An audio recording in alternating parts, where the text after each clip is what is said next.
Greetings everyone, please give me a moment to make sure everything's set on up.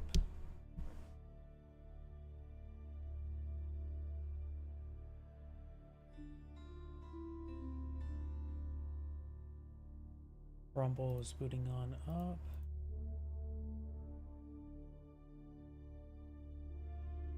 Twitter is booting on up.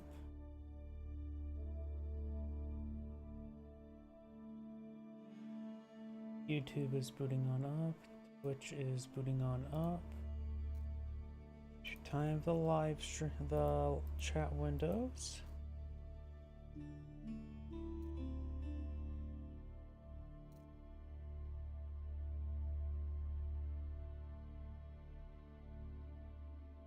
Seems good.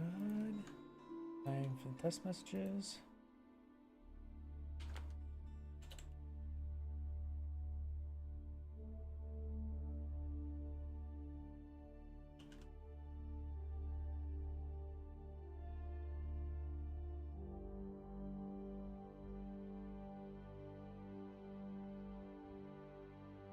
One, two, three. Yep, booted on all. I cannot speak. All of it booted on up. Let's see. Disable the preview there to save some resources. Check my other computer and see how the streams are going.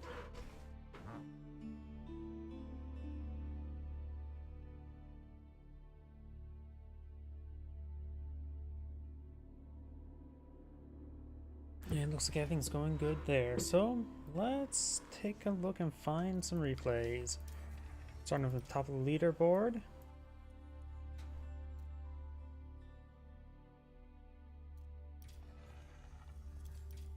Got some replays here. Let's see, let's avoid the customs since that tend to cause lag spikes. Plus, I need to take a look and see if any of them saw a bit of tournament series, since somebody pointed out to me a series of tournament stuff. Tried doing it earlier, but long story short, not all the replays were visible, which is hard to do a tournament series if not all of them are visible. And plus, other players just simply didn't have any of the replays visible. By the way, it looks like this one is going good, so let's go and get started.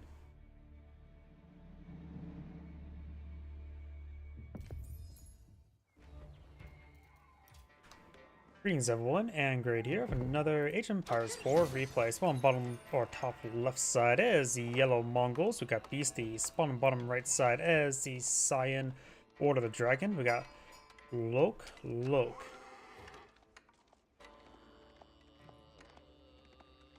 And since the early eco phase, it's going to fast forward. Looks like Cyan's immediately going for the delicious venison. Yellow is collecting up some wood. I'm not sure if it's going to be for a pasture or for a barracks. Guess we'll find out soon enough. It is somewhat safe to go for a pasture long distance since it just takes time for sheep to get one location to another. It doesn't really get grabbed, it seems like. And is that a pasture? That is in fact a pasture. So it's going for the less efficient pasture. This is a bit of distance to migrate them, but I've never really had any issues with people grabbing sheep. I don't even know, the sheep models on the map and the sheep model for pastures are two different sheep models. Not necessarily models, like entities, but different squads. So I don't know if they can actually be stolen. I honestly have no idea. Either way, we do have the game just progressing just normally, nothing too crazy. Going for some villagers on gold. And this early pasture here will provide him a good basis of food. And no, it's sort of interesting that he didn't go for the venison. Oh, no, he did. Wait.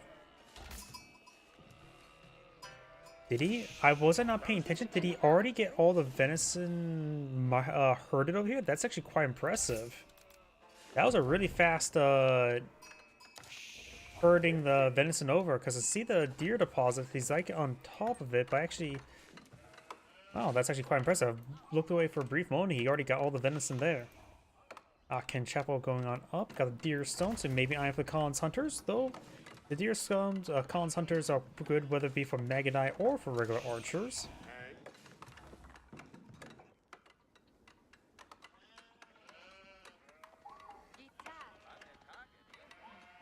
Let's see, the Archon next to some just wood, not near the coin, or the gold, sorry, wrong Age of Empires game, nor the stone, so he may be eyeing for some spearman, horseman, or archer play? Now, what structure was that? He is going for the stable, so maybe he's eyeing for some horseman play. Khan gains some damage on the dragon villagers. Keyword some. Now, I do have superior mobility, so maybe it's going to be aggressive with the Deerstone. Deerstone's the only mobile Yam network.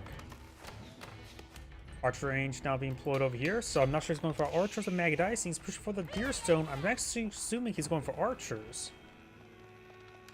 He is going for a pair of Magadi first. Maybe Magadi into archers. Horsemen charge way forward. Horsemen move much faster than Magadi, so maybe a bad idea to go for Magadi. Also going to see the archers, Gilded Archers deployed in the field.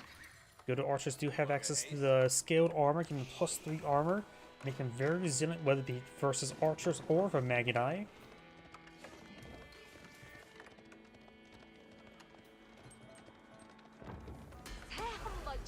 Got +1 range damage immediately for the Mongol player. He's going to really go for the Magadi if he's going for that. Now improve the Magadi's damage against the Skilled Horseman, going from 4 damage up to 5, a 20% increase. Here's a pair of Magadi. Their base damage is... oh no, that's 5, not 6. Why did I think it was 6? Either way, it go from 3 damage to 4 damage, a 25% increase. He will need to get some Khan's Hunters. The extra breathing room goes a long way. He may need to use a speed arrow here. After all, horsemen are fast. There's a speed arrow there. Improving the Magadi's speed to help run away. And keeping these sheep behind him is actually important. Sheep do have collisions, so they will interrupt the movement of the horsemen. And now the Khan's Hunters pull in the field. He'll have a lot more breathing room to stay away from those horsemen. Oh, that may have been an accident. He killed off one of his sheeple. He has +1 damage. It will help. He does spot the Deerstone. Deerstone being established there. Deerstone will greatly help the movement speed of the Magadi, help them keep their distance. And the extra range is really going a long way. Especially the arrows. He's going to move towards the Yam network. When he's in the Yam network, he does not move as fast as horsemen, but it will help him get more breathing room.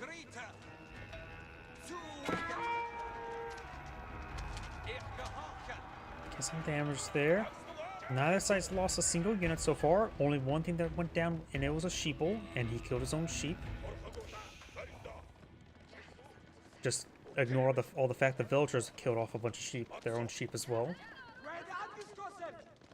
Trying some of these archers. Right now, these Magadi's range is 4.5. These Gilded Archers do have a range of 5.5.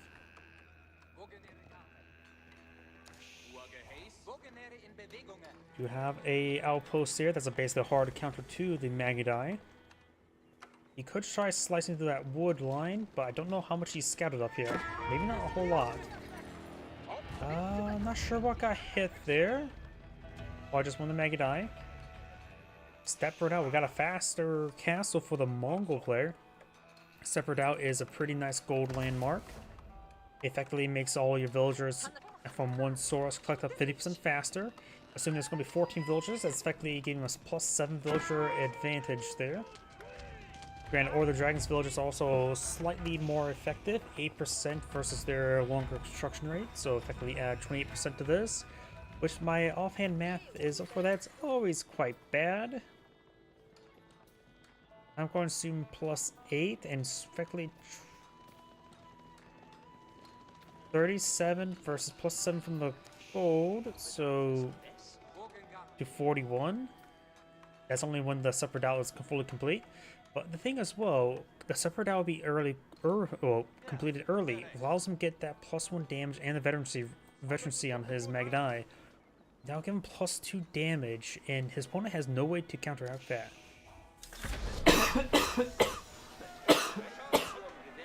He already has +1 armor.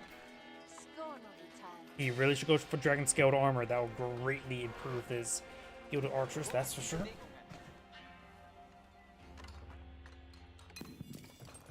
And a couple outposts there. Probably could go for even a third one, but still. He does spot the villagers. Now he's going to charge right forward. Those villagers exposed. Could have sliced through some more. Was worried about the Townsend Fire.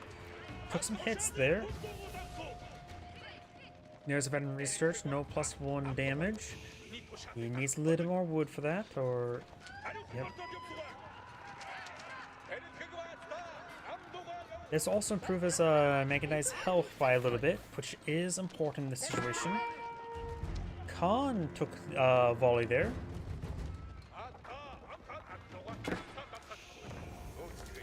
And there's +1 damage. Getting this tech advantage is massive. Border Dragon player has enough going for Regni's Cathedral. Seems having trouble with field control. That may not be a good idea. If the Mongol player can squeeze out a monastery, which he has, ×2, that will grab the relics right now would be quite nice. What's this over here?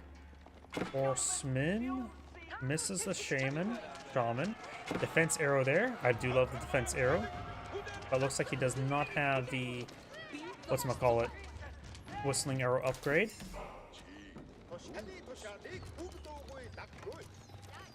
He has good defenses, and thanks to the +2 range damage, his defense arrows of course get +2 range damage as well. Makes his defenses even better. Mega Knight trying to spawn. That's just good horseman. Looks like both sides not paying attention right there. He will lose a villager there. Takes out those good horsemen quite handily.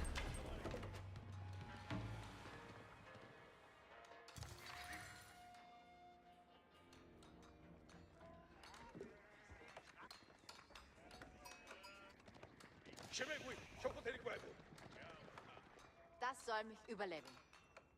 Zieht zum Gewehrgrund.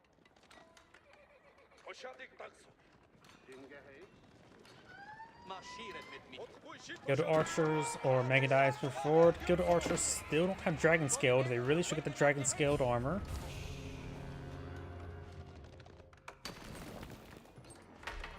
Got more pastures going up. That'd be 3 pastures. No economic upgrades. Not even wheelbarrow for the Mongol player. Wheelbarrow should all of the research. And the basic research could go a long way as well. The Ovo is almost depleted. He does have a small stockpile of stone, which could be nice for a couple select things, or a select thing. He does have a large stone deposit here. That's quite nice. And shamans have picked up 2 relics. Science picked up 1. There's a shaman there. There was a relic there. Magadai there. Magadai there. Shaman being sent over there. The last relic would be way over there. Local doggo gets put down. You monster. There's a dragon scaled armor.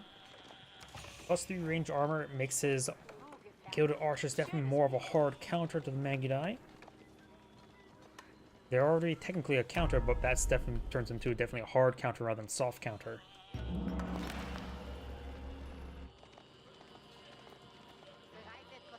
Two Collins Hunters on the field, which I don't blame him.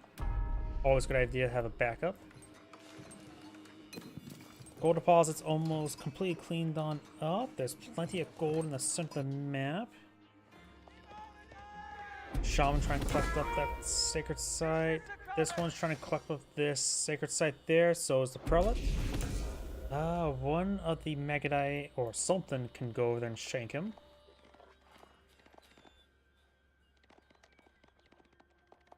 Let's see. The Mongol player is about ready to age on up. I'm more biased with the Cognitive Palace because why it's immense value, but the White Stupa's not bad. But that's mainly because the whole stone economy for the Mongols is just horribly balanced. In other words, not balanced at all.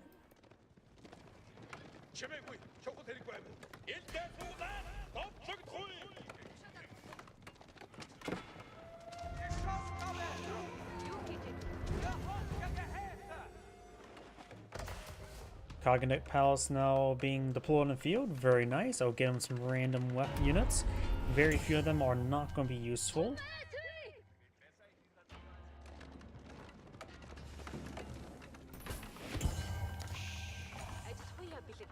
Probably the least useful thing is probably the Palace Guard, but even then, they're pretty nice unit to help accompany your various cavalry forces.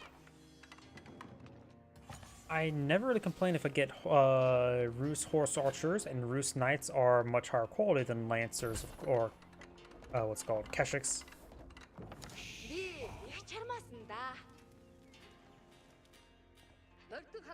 He's going for Whistling Arrow. Improve Whistling Arrow. Thank you. I love that upgrade. I think Mongols should get at least the Whistling Arrow upgrade. It feels like too many of them don't even touch this one, and the improved one, it's really nice. There's the separate out being pulled out there. He's going to need to pull out probably 3 outposts to help keep that area secure. He has no wood for it, however. It's a bit of gold. Going for the various research mining shaft, melee armor. Going for archer range first here. Actually, going for the sheer bow limbs right now would be very nice. Give him +2 damage. When Magidai get actually fully upgraded, they become very nice. Kakonoma villagers try and pull out some walls. The military force is in favor of Cyan by a fairly large margin. If you can squeeze out incendiary arrows as well, that would go great. Tideborn can also be great because it will give him some stone generation. May make it a bit difficult to authorize the improved Tideborn because getting +5 stone income from 4 relics or +20 stone income among other resources. Hard to recuperate the 500 stone cost, but it's possible. In other words, the Mongol should get every single research and have infinite income. And it'd be perfectly balanced. Yes, I know. There's always a lot of things you want to get, but you can't necessarily get it. Oh, what's up with this? Oh, he got some elite Magidai from the Cognate Palace. And he's still recently elite Magidai, so he has both veteran and elite Magidai. It's one of those few cases where both are possible. Incendiary's on the way. Has gone for sheer bow limbs. He's gone for the basic one, not the improved. Gotta be picky for stone. Couple of warrior monks here. Warrior monks, of course, does the Saint's Blessing to give them +1 damage. They get a melee attack on something, which is very nice. Or the dragon player is still not aged up. He's getting pretty close. The Mongol player should just to rake the villagers. Just find where the villagers are at and just run right through. Get what kills you can get. All 6 sides captured by the Mongol player. And Seer Arrow's almost complete. Tideborn being started. Some cannon placements here and there. We do have 2 outposts there. There's 20 villagers. May want to warrant to get a couple more. Because those good horsemen going to cause some issues. Oh, we got some horse archers deployed in the field as well. Very nice. And looks like next thing the Cognate Palace is going for the Hui Hui Pow. The supercharged trebuchet.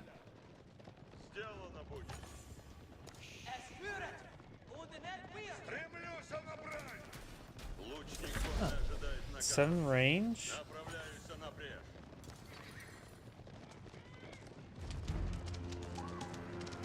I don't see the Khan's Hunter aura effect, so maybe slightly bugged there. Actually, I don't. Now I just see it there. Some weird animation bugs, looks like. By the way, the outpost will quickly go on down. It's maybe a little bit too many Khan's Hunters, but it's always a good idea to have extra numbers. These horse archers can get up to 9 range gallop active, which is very significant. What blacksmith research do we have? We do have, appears to be no silk bowstring just yet to give them even further range.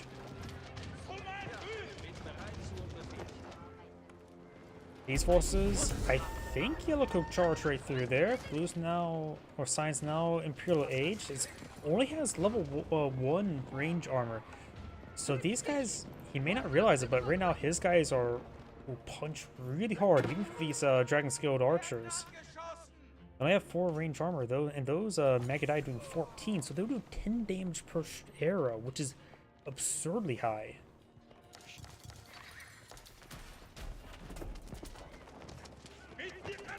Look at that. He's even taking out these, I suppose those are still just feudal age gilded horsemen. He's going for the elite gilded archers.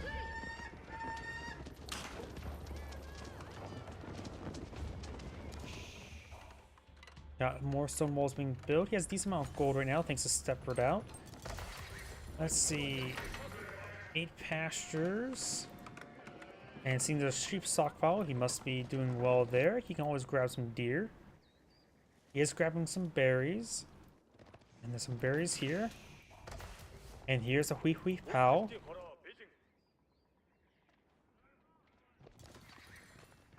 Right now, I believe Signs of Magadai will defeat the good archers no problem. Good archers, they probably don't have silk bowstring just yet, so they have 5.5 tile range. While these Magadai have 5 tile range.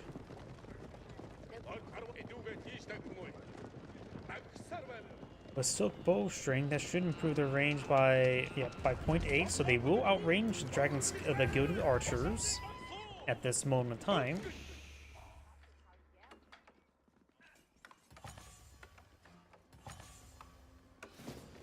House of Stone still has 1,200 stone remaining there.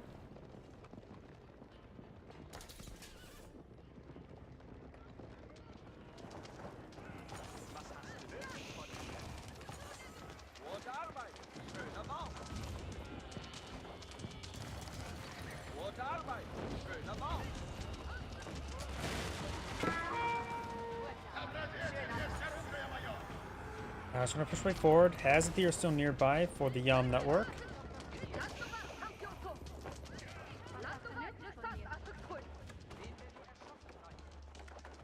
Got elite man arms on the way. Still no range armor. There's level 2 range armor. It's something you should have got a long time ago. The Mongol player got, I think, a little bit unlucky. It's 3 Hui Hui Pals. No, that's going to be plenty of siege weapons. Next deployment, it appears to be Warrior Monks. He does have around a Palace Guard. Maybe we can just send the Palace Guard if you to protect the villagers or protect something irrelevant.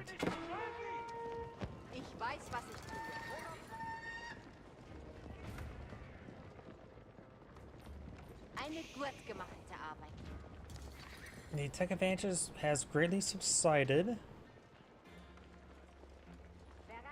Let's see right now. Effectively, the Gilded Archers and the Magadai have the same cost. Magadai do have higher damage right now and higher attack speed. 4 does get killed off, as well as one of those villagers. Villager number 4 goes down this game. Adjustable crossbars is not bad. What you really need to get out from the Cognitive Palace is one reason why I believe the Cognitive Palace should allow you to select between some, including, say, a round of Chinese villagers.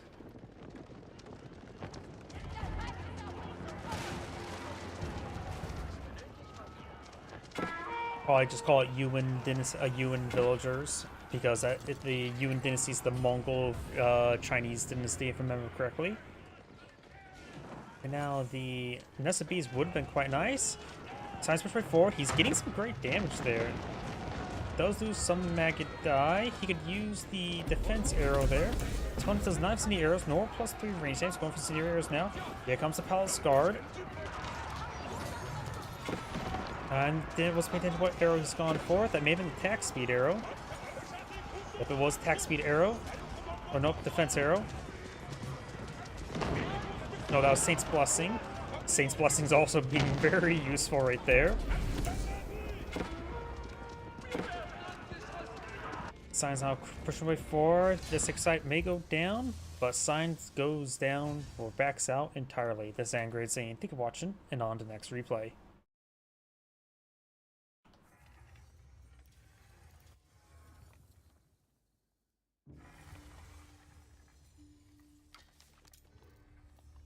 Again, I forgot to remove that brink.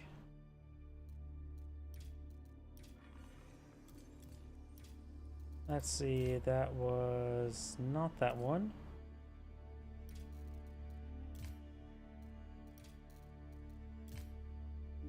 $20 too short. 12 minutes too short. 21 minutes too short. 22 too short. 22 still too short. And 16. Let's go on to another player then. I've been trying to eye around 20 minutes or 25 minutes. It's just more or less a gamble of is it going to be a good replay or not.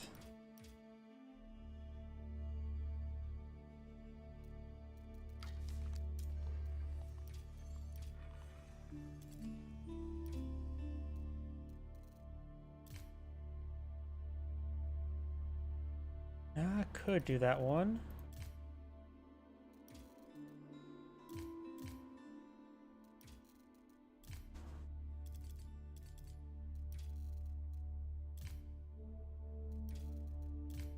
I'm having trouble clicking on that. Been a while since last in mullions.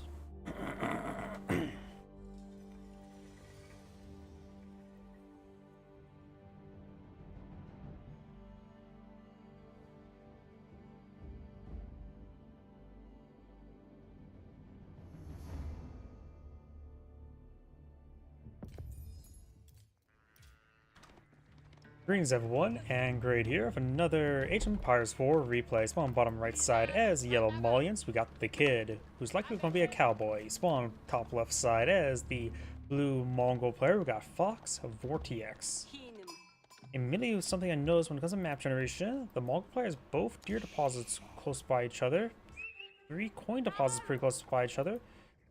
The trade post is off to the side, so it's probably a good trade path avenue going up here, providing probably 80 gold per trip, I would hazard a guess. For the Malian player, has a wood deposit behind him, which is both good for safe collection and bad for natural cover. Has 2 coin or gold deposits up behind him, so they're pretty safe for the mining pit and no obstructions around them. Delicious deer here. Pile of stone here.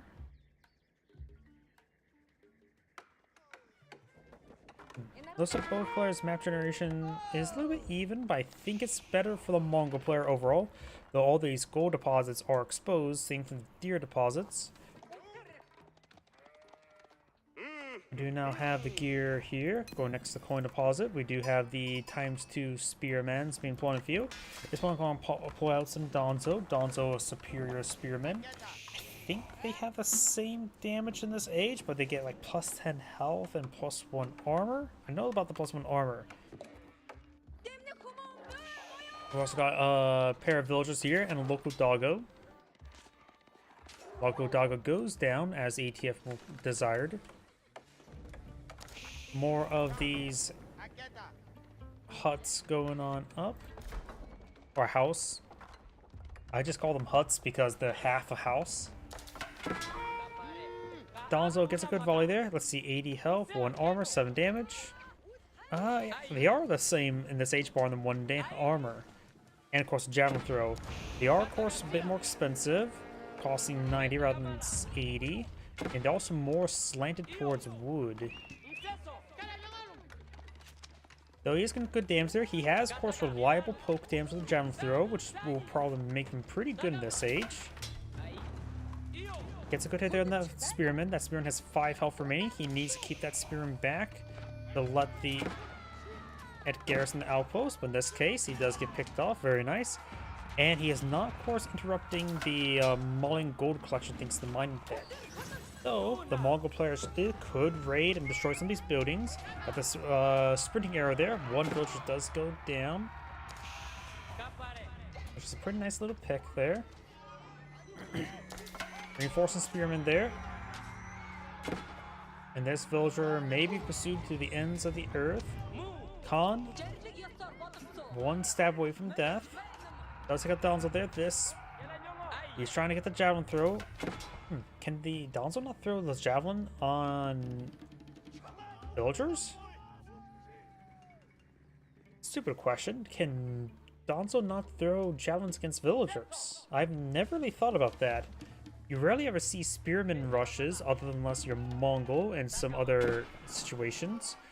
So you never really see Donzo rush as well, because most Mauling players just spend their time improving the mining pit, which is much more safer and provides good value than trying to be aggressive with Donzo. Saharan Trade Network's now being put on the field, which is probably just being used as a heavy outpost, not as the capability to improve his trade, but improving the capability of the trade is always quite nice. And based on where he puts his trading post or his market, it may travel past here for the advanced taxes, rather than the improved taxes from the other toll outposts.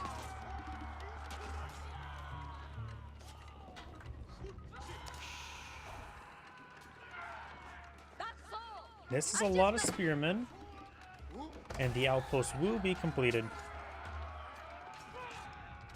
Oh, it's here in Trade Network. It's effectively an outpost with extra garrison space, and oh, looks like they have. Ah, did it get buff? Its auto attack is a javelin. +4 versus range. Okay, this is different. I guess the last patch actually buffed its attack, and now it throws a javelin and does +4 versus range. +4 versus range is interesting, but does have good base damage 12, so it's more closer to the Kremlin or the Wooden Fortress. When it at least comes to various stuff. Overall, it's a good trade. Also enables good trade.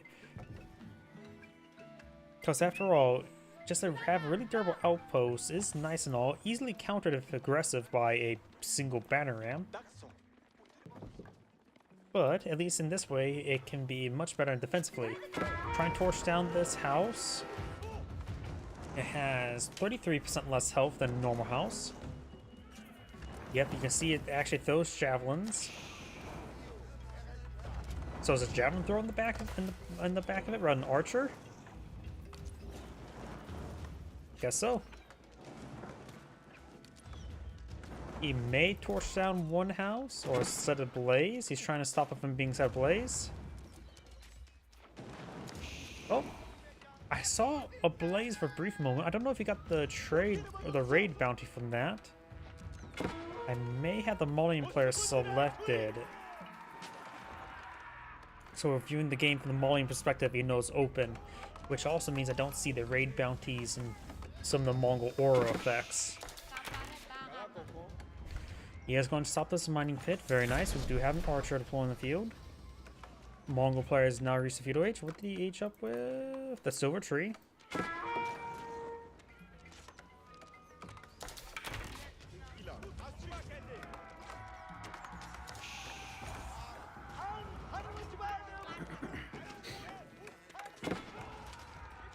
The Mongol player could use a sprinting arrow. Yep, does use a sprinting arrow there.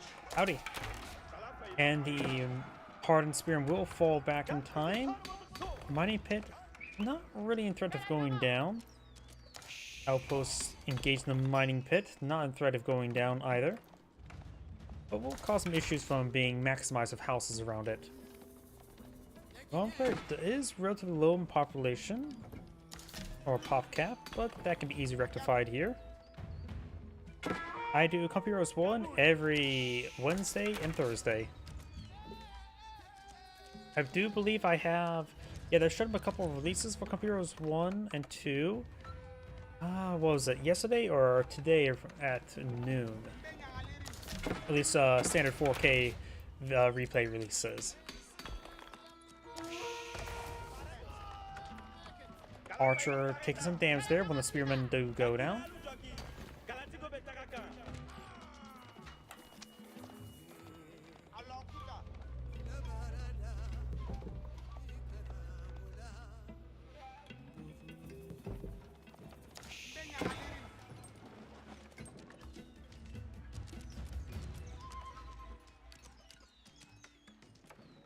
Huh. I think they changed. I know they've been constantly trying to change and adjust the animations, but now it looks like it has a bit more scatter effect rather than hit the same point on a building. I like it.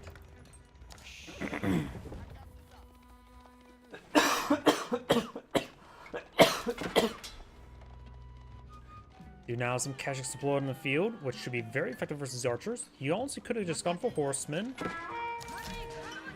Horsemen would be pretty much just as effective versus the archers, while also still having retained the good torch damage. Dalonso will still pose a threat to either of them, though.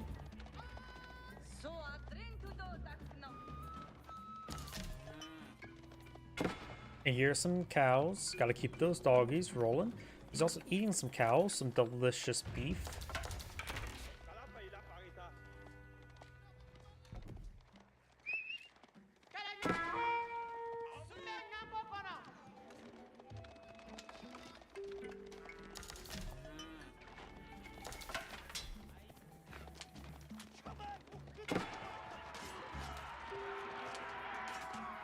Not too many downs was there. It's hard to tell whether or not the Keshiks can break through all of that. It'd be not really worth it though for the Mongol player to kill off all that. With the Keshiks at that point in time, you take a lot of damage in return. We got some trade going. Was it, how accurate was I with the guess of gold? I guessed 80? 79, close enough.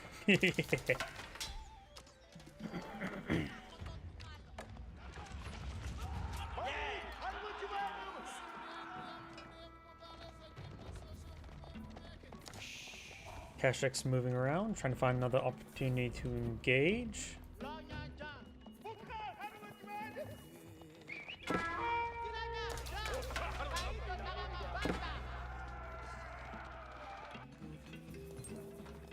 Something I noticed as well, I think my audio, my in-game audio is a little bit too quiet. I'm going to raise that a little bit. There we go.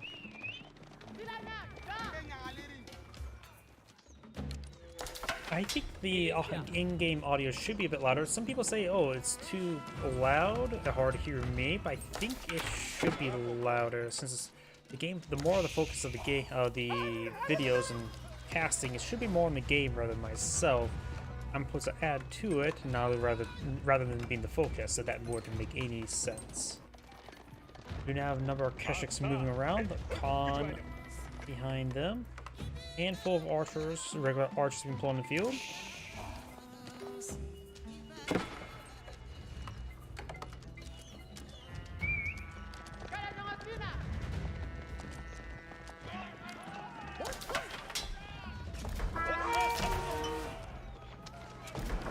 And he's trying to torch it down with 2 locations. All of these wounded spearmen will get a house. Very nice. So he's retarget towards the spearman. And those use speed arrow there did not set the house ablaze. Oh, but the outpost managed to set ablaze. Very nice. Very quick thinking about getting that set ablaze. You repair the homes now. I'm assuming he doesn't have any, say, raid bounty research yet. This thing is not really worth it. In order to make it pay for itself, you have to torch 7 buildings. And strangely enough, that's actually more difficult than you would imagine, at least in Age 2.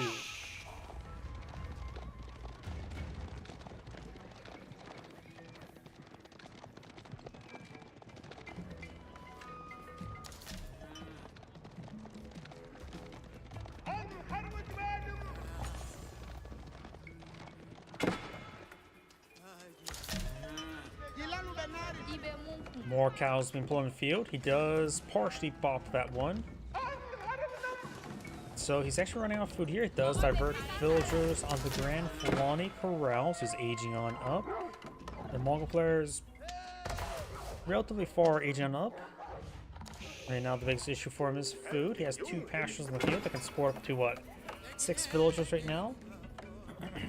He could have put them next to the Ovo, support up to 8 villagers. Sheep can move themselves, so you can put it a little bit farther away.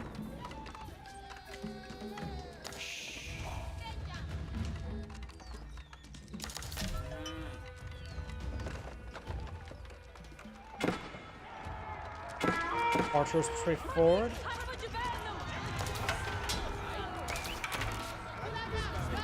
Keshiks backing on off. Didn't manage to connect there, but Galvark does good damage. Keshik's going to try to torch down the outpost now, the full outpost. Oh, javelin placement. Okay, that's different. I thought it was always archer replacement. Did it get replaced with javelin placement in the last patch? I do now have the arrow deployed on the field. Good hits there, and now the full outpost will be set ablaze. Grand Fulani Corral now deployed on the field. Some of these structures starting to get torched on down.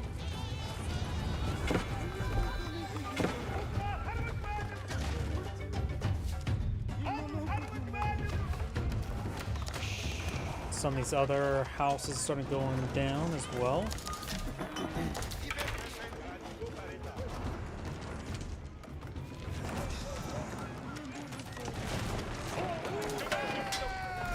Someone asked yesterday if you are here. I sort of am. You maybe were trying to talk to somebody else. Outposts or the house is starting to torch on down. Archers backing on off. Couple or 8 dons are still mixed on in. Pearl Tie not being deployed in the field. Against archers, probably just go for sofas or the veteran warrior scouts. Going for the Musafati warriors, it may not be a great idea since they are light infantry units and they will get receive bonus damage from the archers.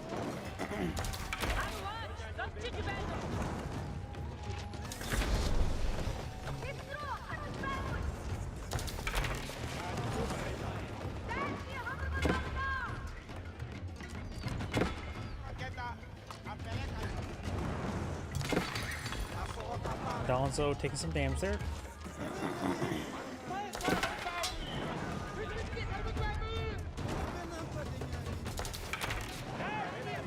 Mine taking some damage here. Archers may get picked off there, but sofas got some berries been picking up. More housing over here. The Mongol player got some good raid bounties. Right now the military force is 31 versus 20. And he is close to pop cap. He is getting a nice little buffer though. Sofa's pushed way forward.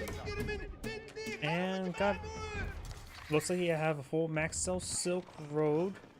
I think 80 I think 20 is a good number for now. You can always go for some more. Villagers take some damage there. I just need to rotate around here to get engaged.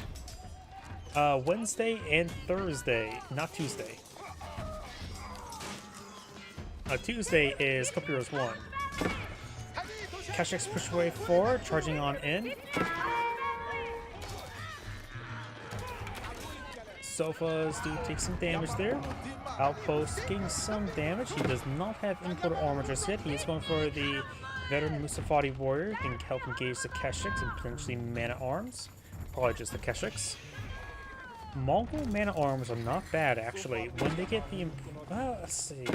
When I originally did my math for Man-at-Arms, the improved elite army tactics, of course back then, provide health and damage rather than armor and damage. So that may change the math somewhat. But beforehand, Mongol Man-at-Arms were really good actually.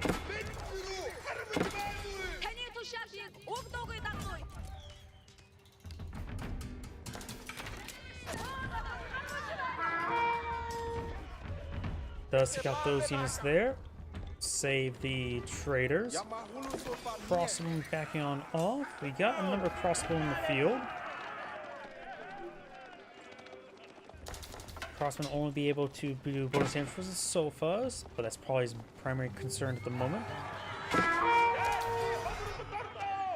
And let's see some of these crossmen being pursued, taking some damage there.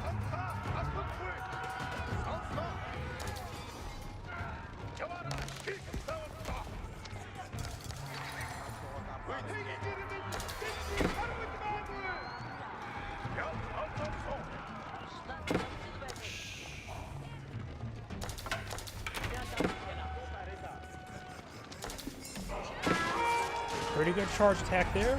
Does connect on Donzo as well. Donzo's not being kept among Mongol archers in reserve. Straightforward. Still no imported armor, so we'll take a bit of extra damage from these veteran archers. Archers here in pretty good numbers. What landmark did he go for again? We got the Kurultai in defensive location, not pushing forward just yet. The Kurultai is a pretty good defensive landmark, and he's starting to pull out a good number of pastures here. He's probably going to go with the White Stupa. Always go for the monistic shrines at the prayer tent.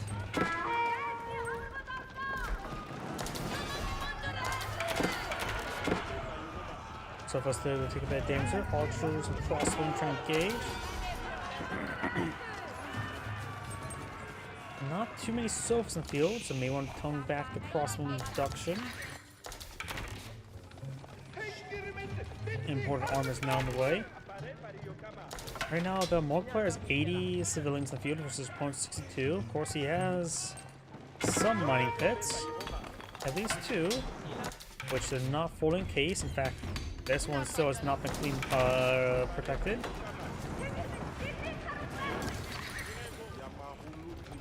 That's gone down. There's a lot of potential raided targets here. Imam will not be able to collect the relic.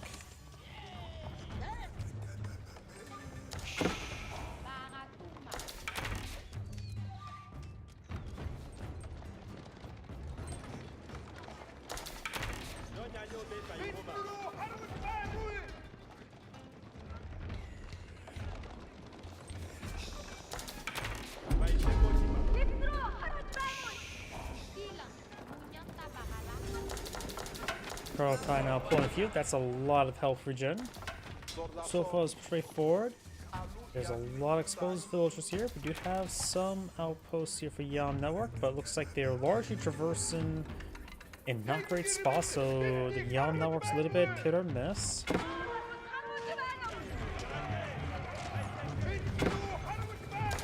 Mongols trying to fall back there.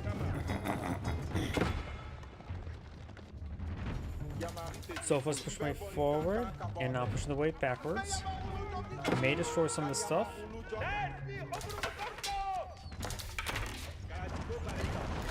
More of the structures being raided. I wonder if he has raid bounties. No, he does not. Or the few times where he would have got a profit from it.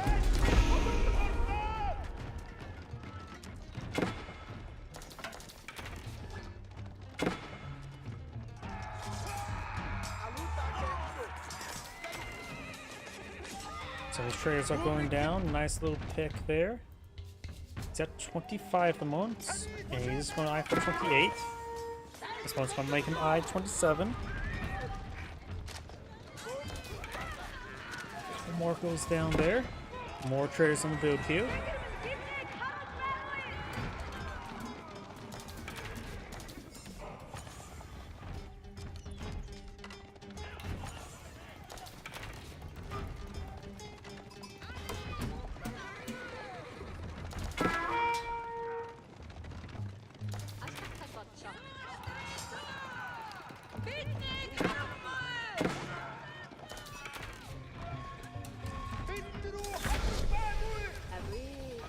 Imperial Age now completed for the Mongol player. What did he age up with? White Stupa.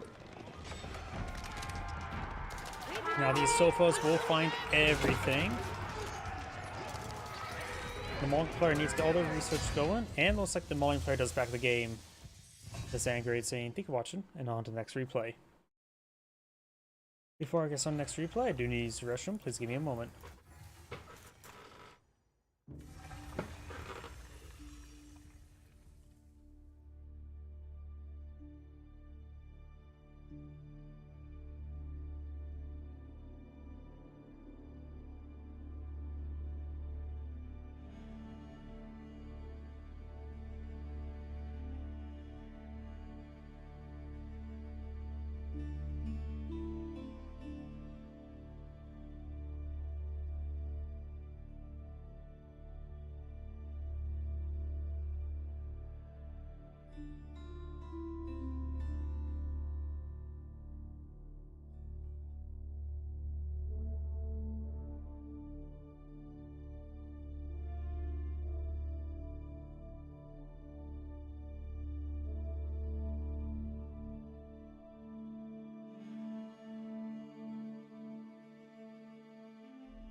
My apologies, I'm back.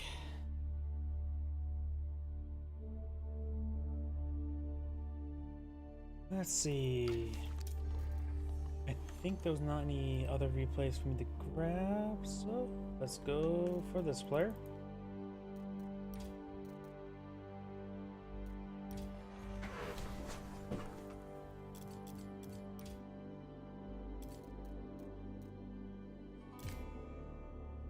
A little bit too short, and not too much anything else. Try to avoid the custom games since it tends to cause issues, since my game always has trouble downloading the modded maps. I need to go sit down and just try downloading all the modded maps, common ones.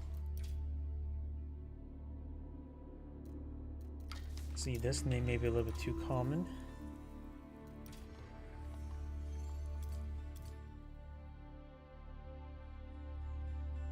Yep, definitely the right one. That's way too short. These replays are too old. I probably have already perused them before.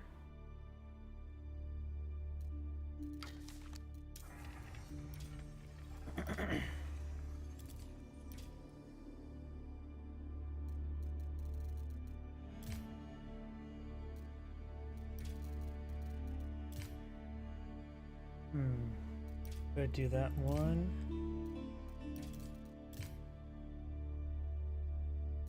Immediately I then already did 2 Mongols, so let's not do a Mongol game. So yeah, let's just do this one since can't find one ideally long enough just yet.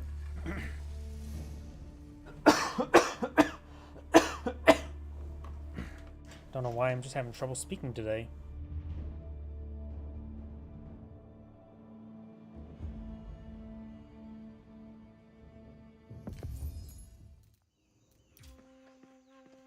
Greetings everyone, and Great here for another Age of Empires 3 or 4 replays. On the left side is the pink Chinese. We got a foreign name, which I think is in Chinese.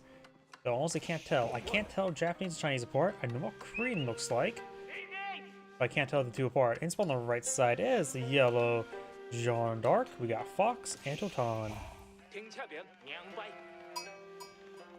How I can tell Korean is like, seems like a lot of circular, a lot of the symbols have a lot more space. It seems a lot less busy as symbols. Also, you can tell, it may sound really stupid as well, but you can easily tell Korean apart from Chinese and Japanese if you have no idea which one's which. If the person sounds high, the person's speaking Korean. I don't know why, but that always seems correct. I don't know who said that, it's just that it's correct based on all my observation.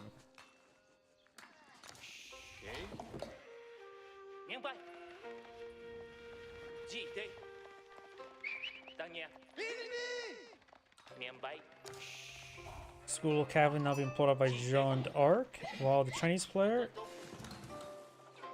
spent some initial gold on course on the official. See, there's a lot of gold here. Maybe grab a load of that and drop it off. Will help get the age up. Most of the resources seem a little bit not well managed. The age up is, when he hears the age up complete, he's going to really probably throw a couple more villages onto that thing, because you can't really fall too far behind on aging up, especially versus the French who likes to, or French variants who love to go for their initial royal knights.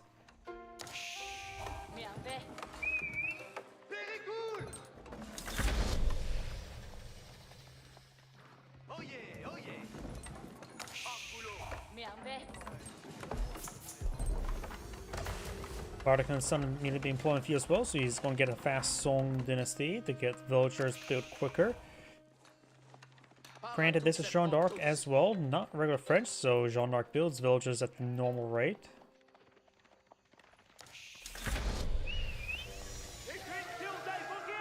Bardic Sun's almost complete a field, which will provide an excellent defense in this region. And the Song Dynasty is now enabled. Gets a good shot there in the Royal Knight. He got some spearmen being pulled up by Jeanne d'Arc, which I'm not so sure why. I don't see a blacksmith for siege engineers. And most time you could see that as well as like an archer composition. So we've got Royal Knight Archer, or Royal Knight Spearman, soon to be Hardened Spearman. And Jeanne d'Arc has gone for the Huntress variant.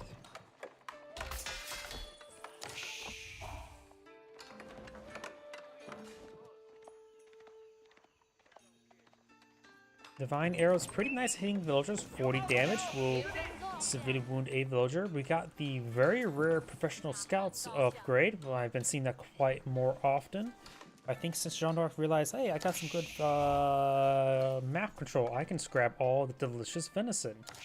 Additionally, the consecrated buildings will have reduction on the scouts. She should be pretty close to a consecration. Let's back out of here, switch over to the Jeanne d'Arc. She, of course, has aged up. First consecration's not off cooldown just yet, or maybe she's in town center. Nope.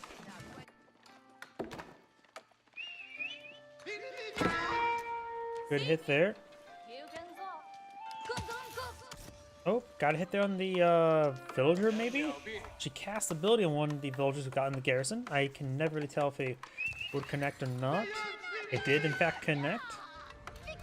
Villager does get picked off there. Very nice. Scout's just trying to find angles to scout.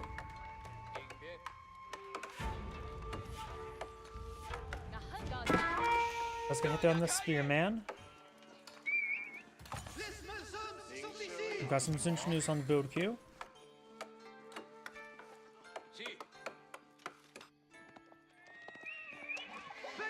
And there's delicious venison being picked on up. These are deposits of 7.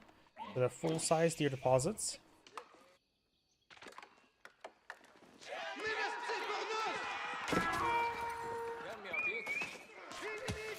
Divine Arrow there on that Spearman. Pretty good damage distribution there. Looks like very little waste. Picks off another Spearman there.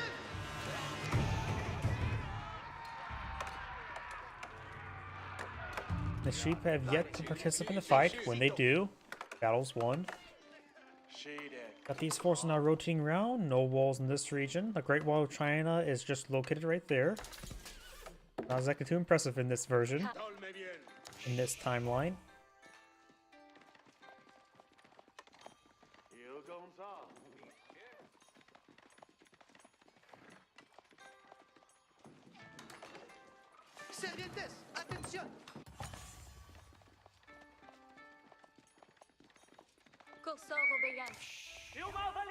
She does get plus 14 versus huntable animals, so she's pretty good against boar.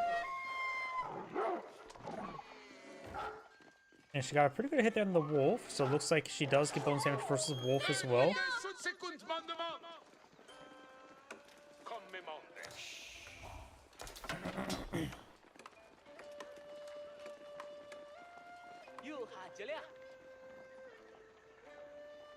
Number of spearmen there, as well as a handful of Zinch to aid them. Only thing here that poses a threat that doesn't have a hard counter force, probably Jeanne d'Arc herself, but she has no inherent armor. Takes out one of those units, one of those spearmen. Looks like Pink will force her back. There's a number, most of the Yellow's army right now is on the field is scouts, so her army number is quite inflated, but they do offer good torches. We'll pick up that deer. He realized, oh wait, he has professional scouts.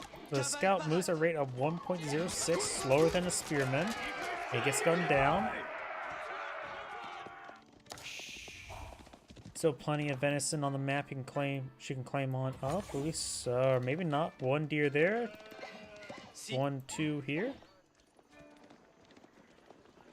Wheelbarrow now complete.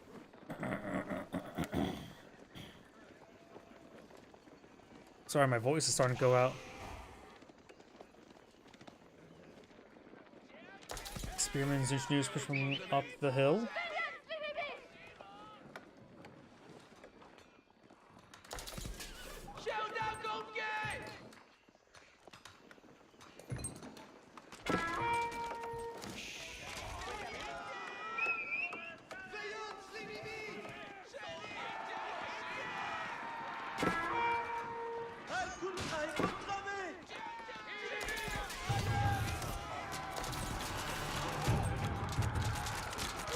Some of the villagers do take some hits there.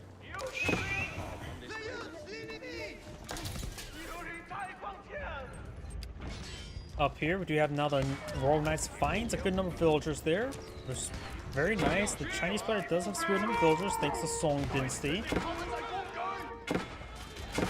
So the Chinese player is still doing quite well in that aspect. Divine Restoration was utilized there. Still good number of spearmen there.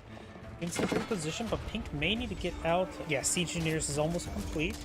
Siege Engineers right now would be very nice. Help actually try to win the game.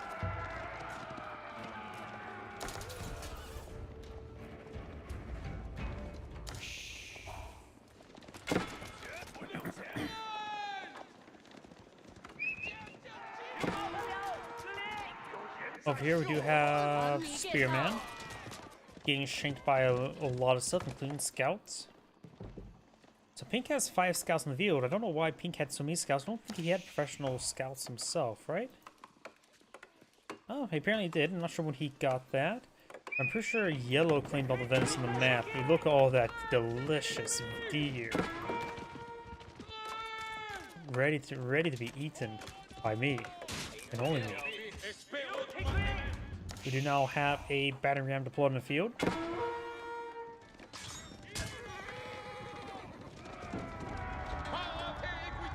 That is surprisingly a lot of scouts in that formation. Nearly halfway composed of scouts. So that army is relatively inflated at a glance. Jeanne d'Arc's not going for chivalry.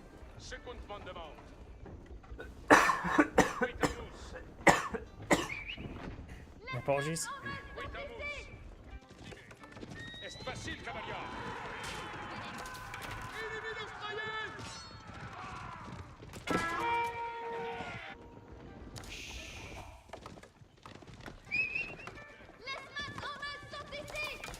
Royal Knights and Scouts patrolling around, denying reinforcements.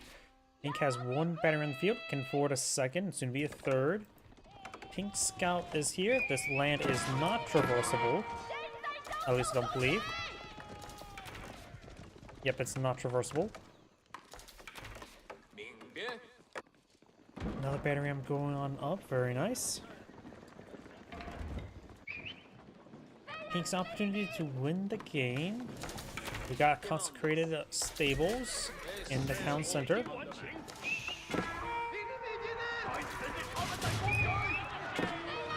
Over here, got the Royal Knight moving around. We'll find the Vatican Sun.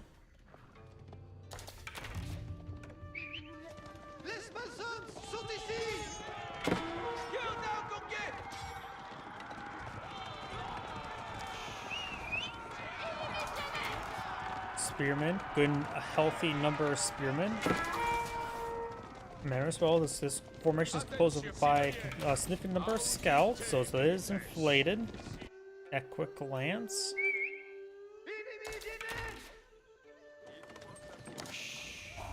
Got a good number of archers here. He could probably get out some more battering rams and garrison everything inside of them. Let's see, there's not too many spearmen for the archers to hit. We got blacksmith research here, and +1 range damage on the way as well. Go for +1 range armor first is a good idea to resist these Zunchnu fires as a factor of 3 rather than just factor of 1. Plus, his Royal Knights could probably use that range armor first rather than the as well to help resist the various town center and Bardic and the Sun fire as well. Chinese players right now is 41 spearmen. That's a lot of spearmen, which means a lot of torch damage. One does have 17 archers versus 19 Zunchus. Quite even there.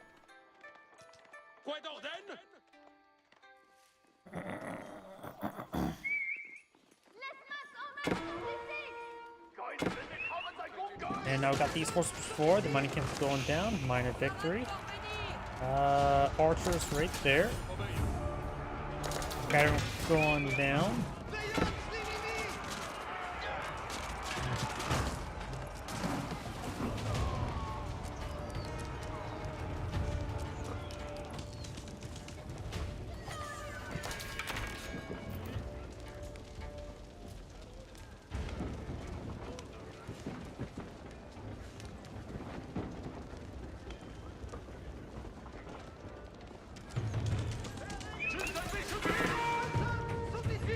Battering cannot connect on the school cavalry. Remember as well, feudal age. If these two landmarks go down, the school cavalry and the capital, that's game over.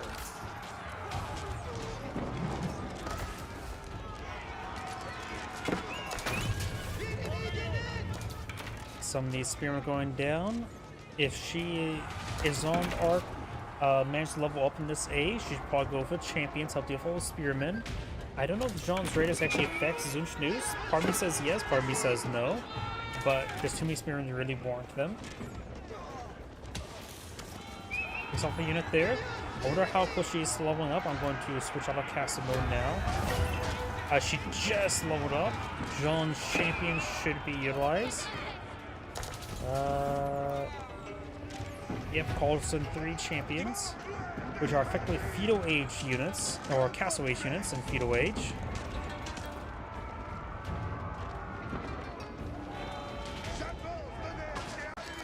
Most of these batteries will go down. Chinese player almost has enough old age on up, needs a bit more food, quite a bit more food. 62 versus 52 villagers. Miguel's making a massive counterattack. 6-6 versus 66 military units. Yellow has a lot higher value army. This is sometimes incorrect, but I don't think it's incorrect in this case. Knights are, of course, triple the value of a Spearman or Zinchnu.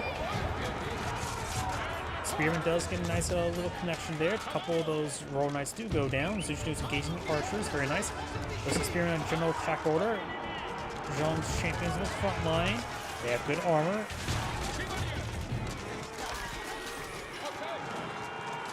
A couple of scouts went down there. Minor victory for Pink.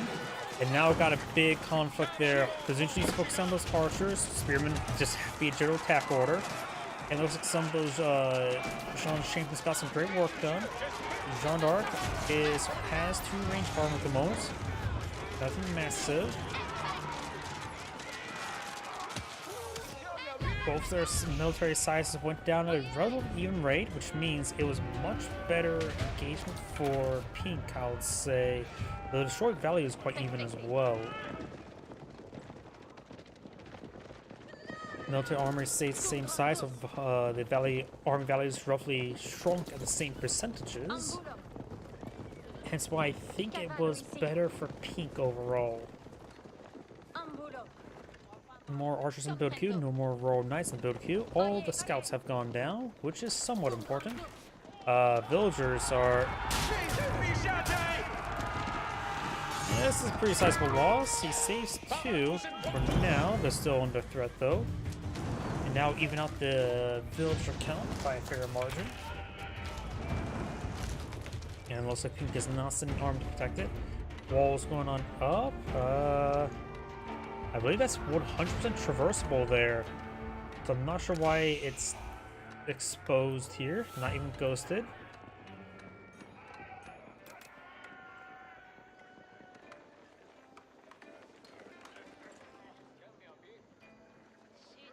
That's quite a sizable hole there to overlook. Now Jeanne d'Arc is aging on up. The Guild Hall is a nice little economic landmark. Not exactly it's little. I guess I was consecrated, utilized somewhere. All the stables are consecrated. The one archer range is, both archer ranges are as well.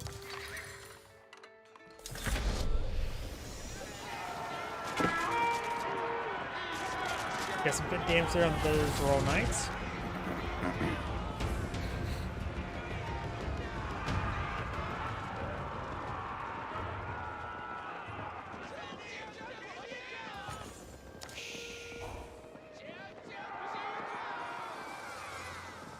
Divine Restoration was utilized there. Very nice. Topping off all the health.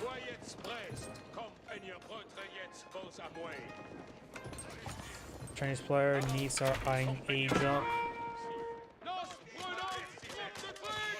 A handful of Nested Beasts wouldn't be half bad. Probably best to go for the astronomical clock tower. He doesn't have any units or raid villagers, though the lighthouse effect is not bad either way.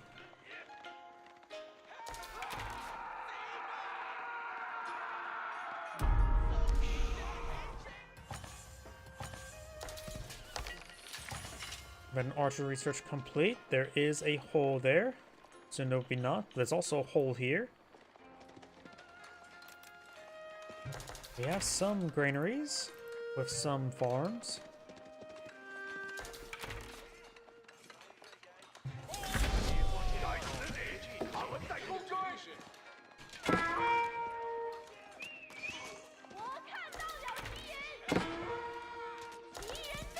See down here we got a set of villagers getting hit by a scout, nothing too significant. Though one of those villagers is quite wounded. 2 health, so a couple slices from the scout and it can go down. Jean d'Arc's now advancing.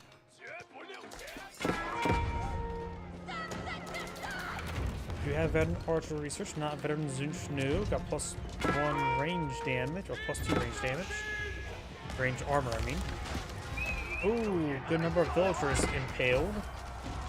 Archers straight forward. Zunchnu's engaging the archers. Some spearmen did go down. Jean getting hit quite hard by those spearmen. Does manage to get hit there again by the Bardic Sun. One more shot and she's down. Divine Restoration there. She will not go down one more hit. It looks like Pink's just getting overran. All of Pink's forces are getting annihilated.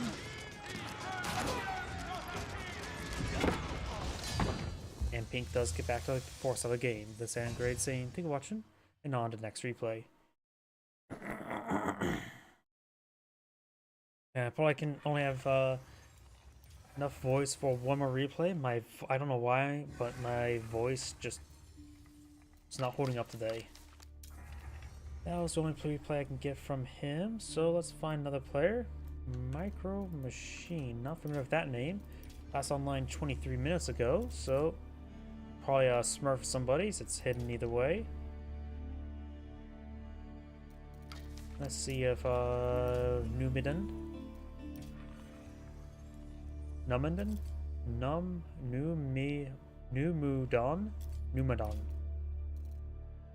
Oh, I butchered that name. Okay, could do that one. This is so far a good one. 29 minutes. 21 minutes. 22.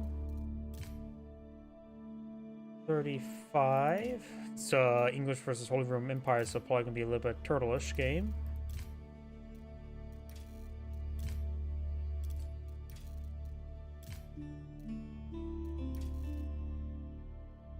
Cabbage? I don't know what that means.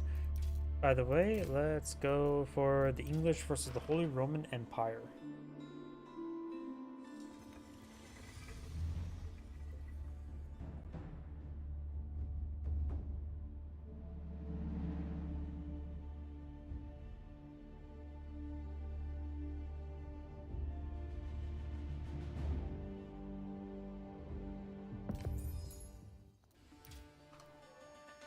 Greetings everyone, and Great here of another Age of Empires 4 replay. On bottom left side as the red Holy Roman Empire, we've got Simon Kagawa Najala, butchered that name well enough. Spawn on the top right side as the pink English, we've got Numadan.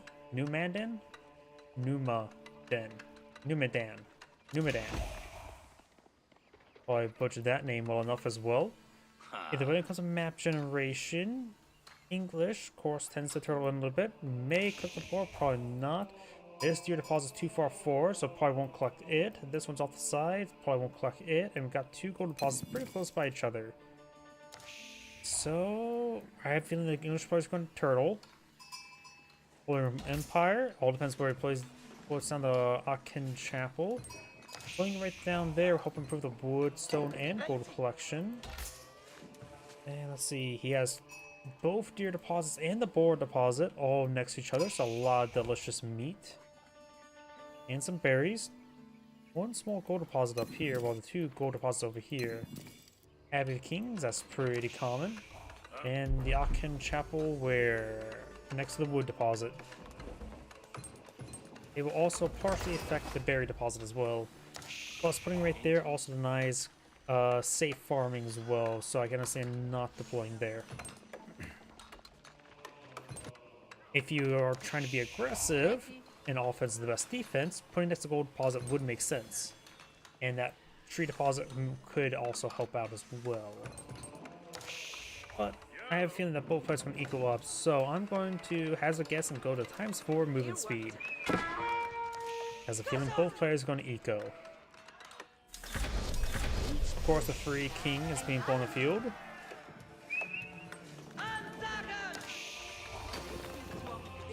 Stone being collected there, probably for defensive placements. I doubt it's going to be for a, whatchamacallit, for a secondary town center. He is bought the king, so that was enough stone. He does have, of course, the free hand cart, push cart, to improve his villager capacity. One villager just getting impaled, takes 2 hits there. Nice little tag out. On point. Aachen Chapel here is, of course, garrison with the, prelate, the first initial one in the game.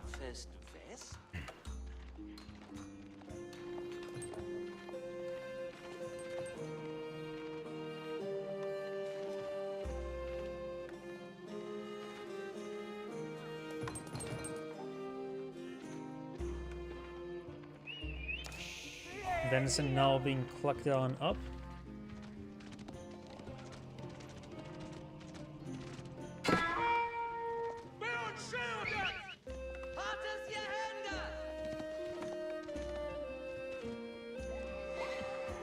I just realized something.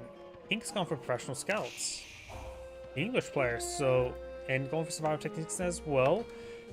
I was not paying attention. I was like, oh yeah, professional scouts. Wait a second. English going professional scouts, grabbing all the venison.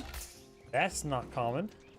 My mind had a pretty big lapse jump realization there. My apologies. And they're all pretty close by each other, so pretty secure. The king's pretty good security. He's also looking for escort horsemen. Has 5 scouts in the field, and there's 14 of his opponents here to claim on up. There's Regni's Cathedral. Going to try to collect some relics with the prelates.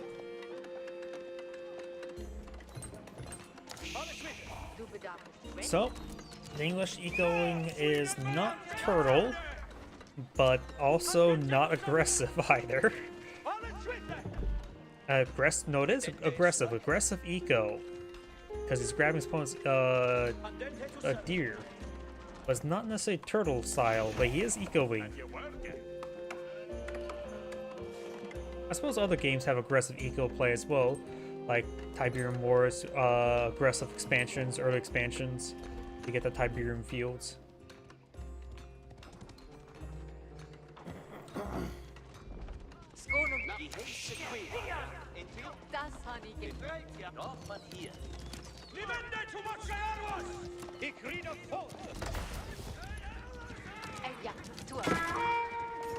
Good hits on that villager, 8 health remaining, and she does get impaled. The king is dead.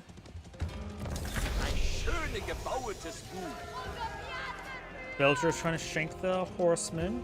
Does this one way, no textiles.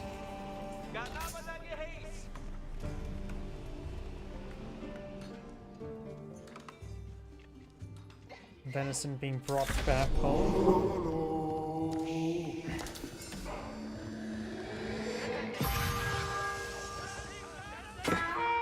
Prelate does take some stabs there. Denying the relics from the Regni's Cathedral is probably a good idea. Holy Empire player is going to counter out the horseman with a knight. Red Scout is there. And sorry, some other reason my hand was off my keyboard. Spearman and Scout heading to the relic now. Spearman would be good against the knight, though the H3 versus H2 Spearman difference is quite significant.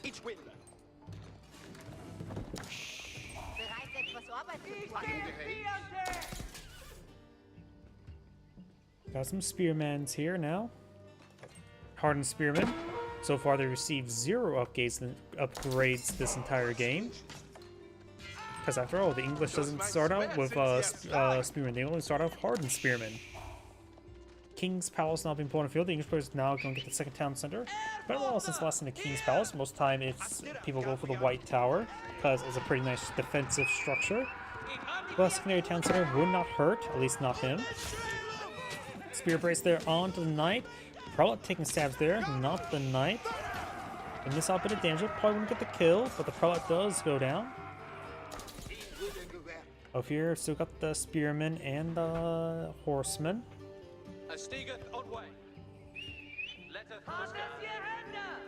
Hey, look, an upskirt.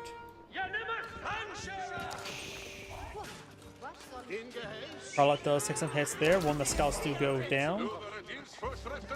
Knight gets spear braced, and the scout as well. Gains some good damage there on that knight, but he good micro there, kept the knight alive. And the prelate will get him peeled on up. Give him enough time. So both players now age 3. The English player could go straight for a monastery to get those relics. That's the Abbey Kings. There's a monastery. Scout is down, not a big surprise. And the prelate will pick up that relic.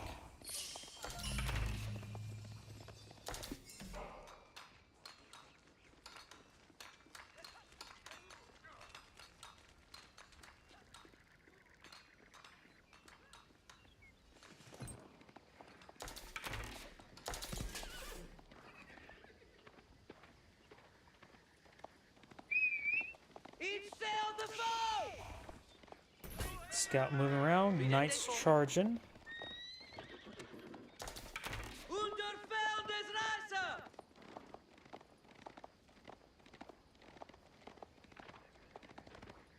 Wheelbarrow now being researched by the English player. Prelate will pick up that relic, leaving 2 other relics on the map, which this one has a pretty good pink X scored. Pink knights getting some good hits there onto those archers. The red knight could try to pick off that pink knight. Does at least force him back. Got some spearmen here to help him out. And he will pick up this relic up here. Pink scout next to this relic, and over here is the last relic. Nobody's near it, so pink may claim 3 relics. Red will have 2, which effectively is 4 relics.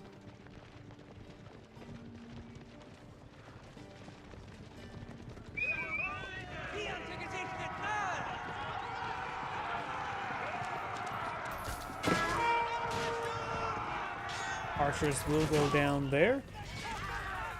And pink just has a good number of knights in the field. Red, not as many. One of them severely wounded. Prelate can easily heal that up. Red scout there. What's down here? Just pink scouts claim more of the venison. Very nice. He hasn't cleaned up entirely.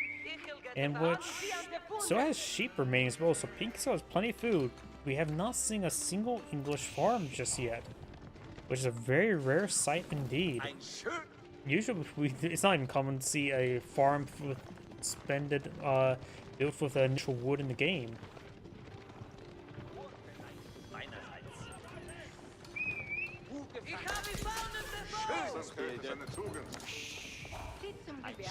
Now I've got some red crossbowmen being pulled in the field.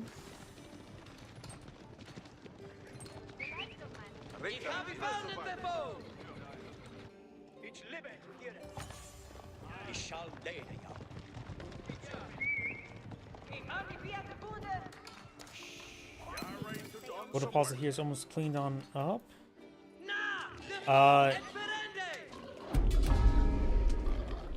Yeah, professional scouts doesn't do much to a boar. At all. I don't know what he was thinking. Yeah, professional scouts like, oh, improves health regen and makes it easy to kill stuff.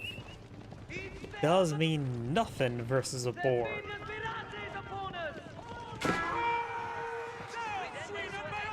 King's Knights just gets pretty good engagement here, plus they have support of network of castles, improving their attack speed.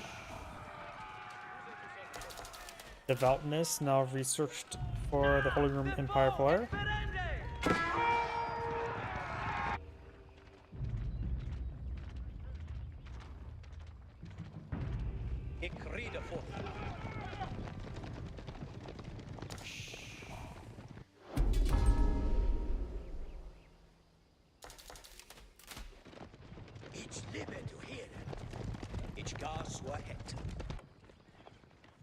Veteran archer or veteran longbowman research for the English player now. Is maybe eyeing for, well, if he's getting that, he's definitely eyeing for longbowmen. Maybe trying to gauge these crossbowmen. Das soll überleben. I suppose the Holy Empire knows a thing or two about crosses. Picks up the relic, eyeing inside this outpost. Only armed with an arrow slit. Oh, nope, got this one here. Being armed with spring gold. Might as well throw a relic in. Oh, there's already a relic inside of there. I'm blind.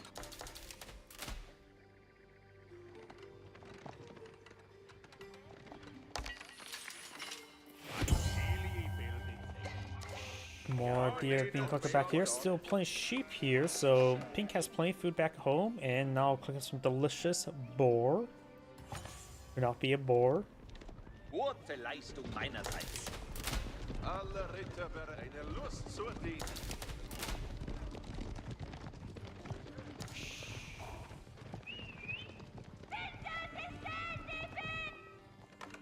Unterschwaffe Beschuss! Haltet gute Ordnung, Ritter!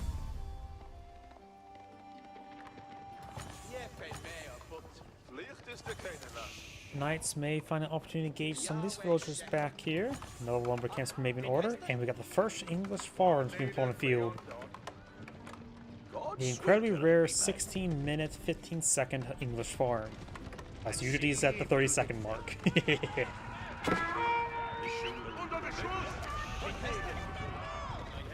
Knights pursuing the knights. There's also some spearmen on each side. No spear brace there.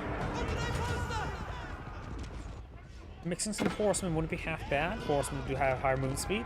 As this one starts continuously running away, they can at least start chipping away at it. Nipping at the heels, like a local doggo. Long, nope, those just archer village arrows doing some damage there.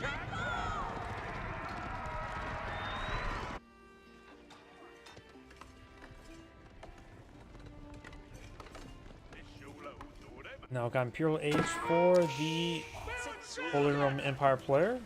Knight getting some damage there. Villager does go down. Pink does have a 20 villager advantage, largely thanks to the Palace of Kings. But now the Palace of Swabia has effectively 3 more town centers. So the Holy Empire player will quickly catch on up. And about half the time they both players spent in Age 3.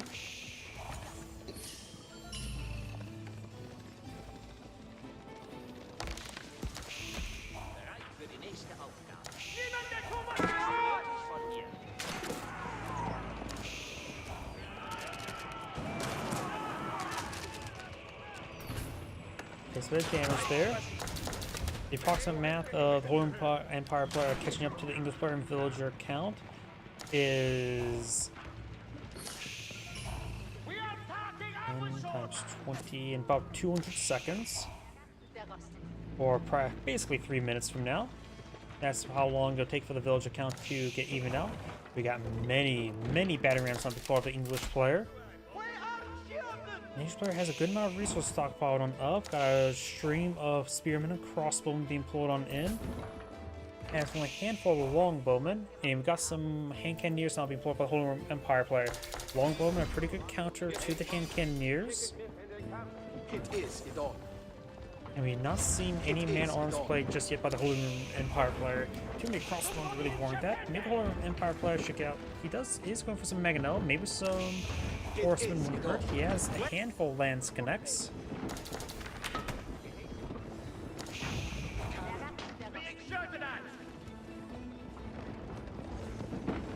Battering's not pushed right forward.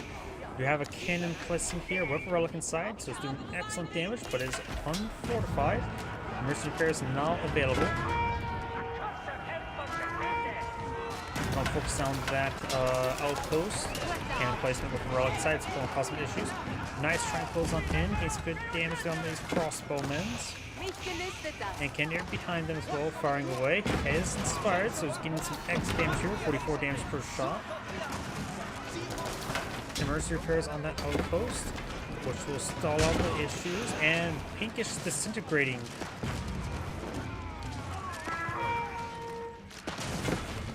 Outpost does go down, but Pink's army will go down as well. Red has too large of army as well, just 8 military units field.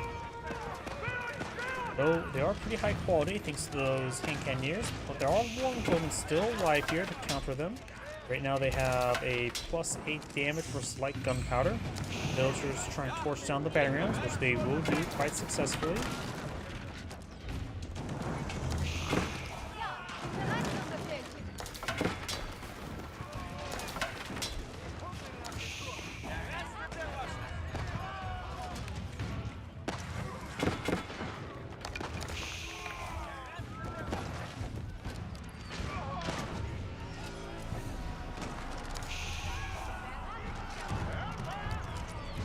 Ich weiß, was ich tue. Another spearman longbowman here. The English player is very far from aging up, needs almost entirely worth of 8, has enough gold, and has also a good reserve of wood for other purposes. Maybe the Wormguard Palace wouldn't be half bad. I just think I have a bias towards those Wormguard Rangers. Gute Arbeit. Schön. Patterns engaging these barracks, taking them out, no problem.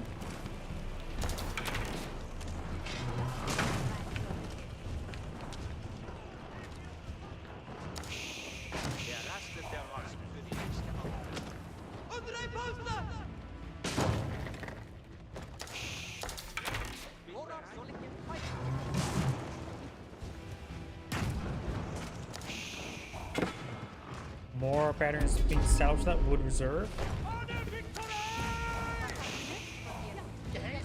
Culverin's firing away.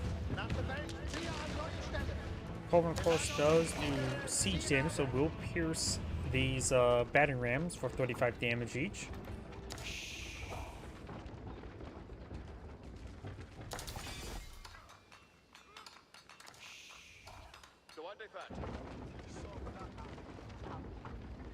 Now I got the regular man-at-arms upgrade for the Holy Empire player, going from early man-at-arms to regular man-at-arms. The English player is going for some veteran horsemans. Bereit für die nächste Aufgabe. Gebet acht, Befehlchen kommen. Gold here, ready to shoot up the other one. He is going for the Wormguard Palace, very nice. A lot of fun stuff there. You get good footmen, or good man-at-arms variant. You get good archer variants. You get good, cheap, fast-producing cavalry, or you get free trebuchets with 2 spearmen, with every 2 spearmen crossbowmen purchase. Culverin does go down there. Villagers trying to torch down these battering rams now. Longbowmen will try pursuing them. English has a superior number of villagers thanks to all the calling.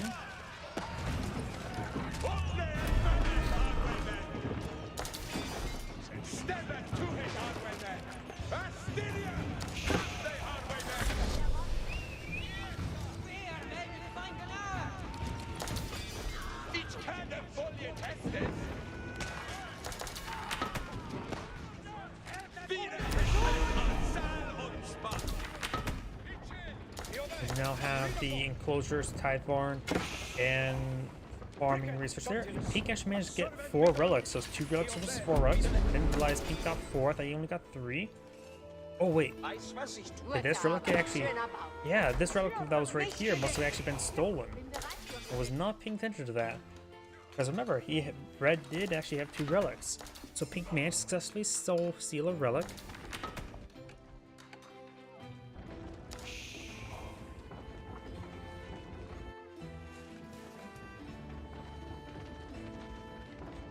Elite man-arms research now on the way.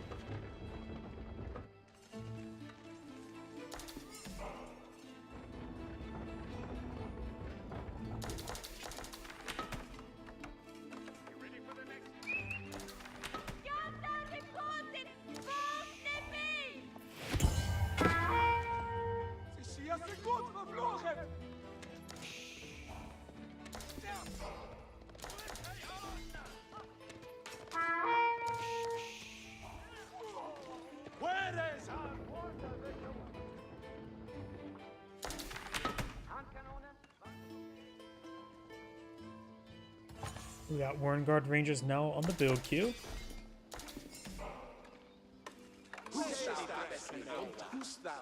Warren Rangers, they were nerfed. They have 8 range rather than 9 range since the Silk Bowstring upgrade got applied. But they still get affected by the Silk Bowstring. Still pretty nice, putting up to 9.5 range. Let's see, where's the first round of Warren Rangers? We got some Warren Footmen here, an anti-cavalry man-at-arms variant. Plus 5 damage, not necessarily a hard counter, but it's pretty nice, soft counter. They have inherently low melee armor, but at least elite armor tags can help round that out. And we don't even see heavy weapons or two-handed weapons for the Holy Empire man-at-arms just yet. He's going for two-handed weapons now, so soon to be armed with axes, which they can use to chop down some trees. Was hast du nicht? Keep now being established over here. There are some Warren Rangers. Yep, 8 tile range. But they have pretty good damage and pretty good multipliers. And plus, they are already technically elite, so you don't really have to go for the elite longbowmen. You can just go for the Warren Rangers, so it'd be a good idea to get all the other research going.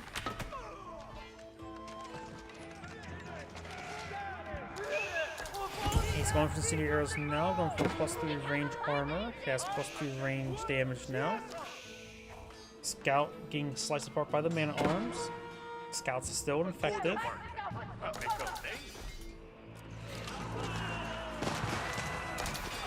And Cannoneers now being deployed in the field. Scouts are going down. That's a lot of hand Cannoneers, so the Warren Rangers are definitely a great counter. Not only severely outrange them, but also to put pretty good sized holes into them. They get double base damage versus light gunpowder, so right now they do 26 damage per strike against hand Cannoneers, which is significant.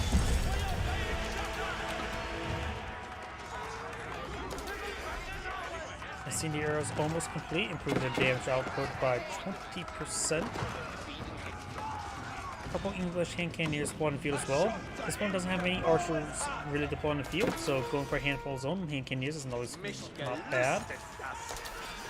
Plus, Serpentine Gunpowder is pretty useful against the mostly man-arms composition of Holy Roman Empire. However, hand Cannoneers do some good damage overall versus everything.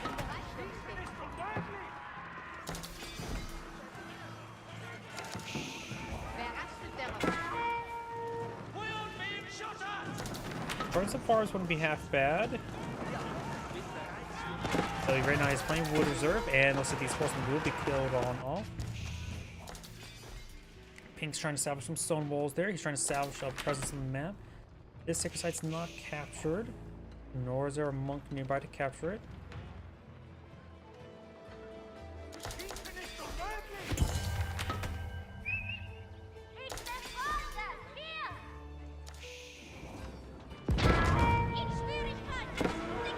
Scout takes some damage there. No Serpentine Gunpowder for the hand Cannoneers just yet. No one improves the damage by what? By 4? Versus light melee or versus melee. Also gives them a bit of movement speed when they attack again as well. It's not bad. Serpentine Gunpowder's not on the way.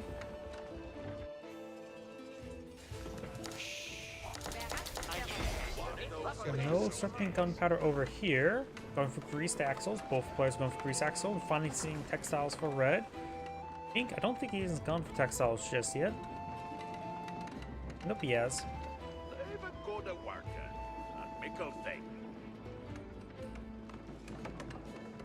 Eine gut gemachte Arbeit.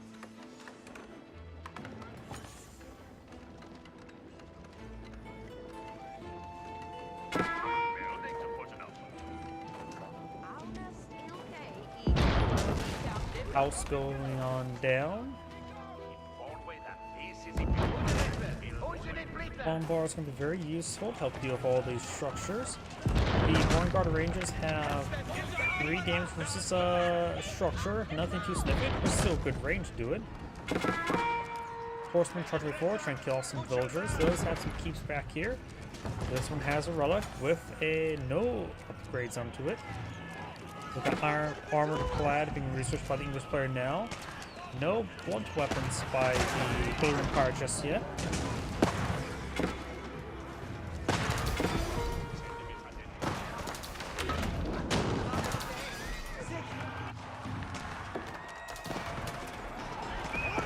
Finds opportunity, does not take out the bombards though.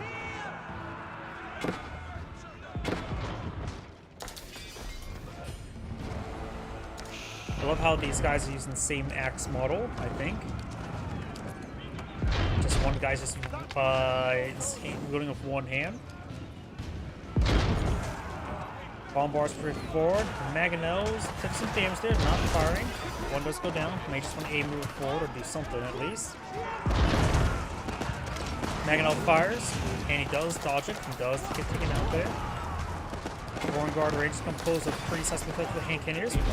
Doesn't have enough to stop these man-arms, who does have blunt weapons now.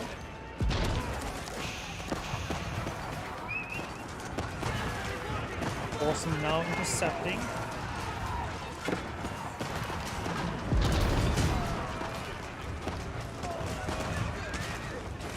Mangonel does get picked off there by the bombards. And looks like the English player still needs something to deal with all these men-at-arms. Go for hand cannoneers or go for crossbowmen. Probably gonna be elite crossbowmen, so probably just go for hand cannoneers, probably the best. More Vanguard Rangers on the build queue, and these Vanguard Rangers do have good damage, 17. Go for plus, yeah, just going for plus 1 more damage.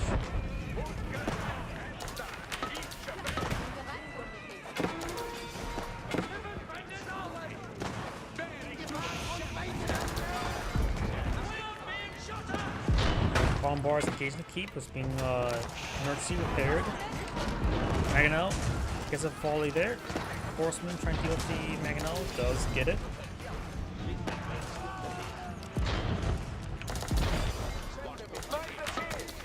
The Old Empire's military force is quite small. The English players not too significantly large. Both players having trouble remaxing. Old Empire players just trying to go for mass horsemen. They'll just charge into the bombard. We'll take one of them out. Oh, Pink's going to tear escape no hill side with barracks. English players just trying to go for mass horsemen. Other Empire players going for a mix of horsemen and man-at-arms. Still might want to get out some Mangonels, but right now the Other Empire economy is not doing all too well.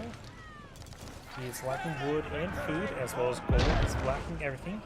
Each player has plenty of all resources. In fact, if he just holds back on the stone, plucking up more stone on the map, he could actually eye for wonder. He does have good stone income from the relics. And also has 21 villagers on stone. Yeah, it actually may be possible for the English player to actually eye for wonder.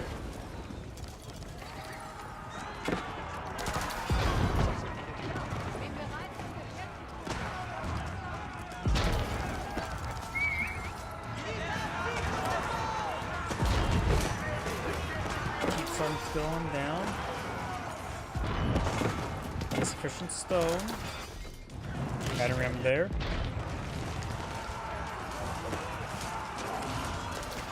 Bombard engage the keep. He may have bought a bit more stone.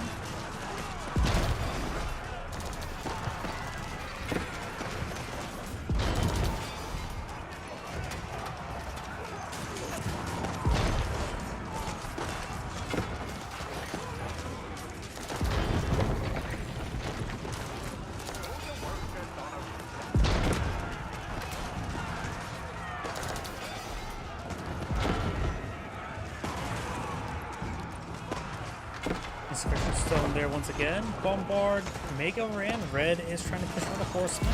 Bombard taking some damage. Bombard does go down. Pink has a number of horsemen there. Yet Red's now out of gold and food. Has a bit of wood reserve. He's also out of stone. No bombard placement here. Does go for those horsemen, but these horsemen are charging way forward and find some more villagers. A lot of exposed villagers there. Pink is going straight for them. And Pink also has all 3 secret sites there, so it's giving me some good golden from there, and of course has the countdown victory.